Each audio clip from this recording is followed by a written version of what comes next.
Pour ce qui est ensuite du Rwanda, d'abord il faut nommer les choses. Enfin, du Rwanda et de la RDC et des questions que vous avez évoquées. Je disais il faut nommer les choses.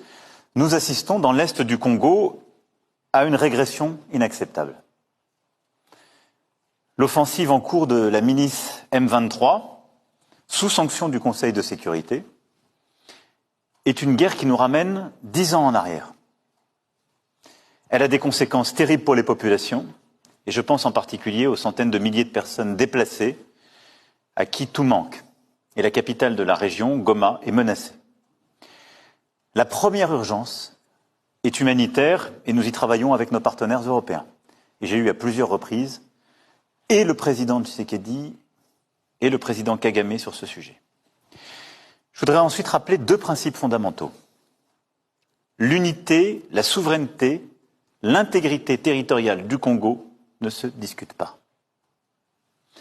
C'est notre position constante et cette position n'a pas changé. Deuxièmement, il n'y a pas de 2 poids, 2 mesures. La guerre dans l'est de la RDC ne doit pas être une guerre oubliée et c'est pourquoi j'ai passé autant de temps à parler avec chacun des acteurs et surtout que notre politique est de soutenir sans relâche le cadre des discussions que le Kenya et l'Angola ont mis en place. Et j'ai pu d'ailleurs aussi échanger avec les 2 présidents pour soutenir les médiations régionales qui se sont déployées.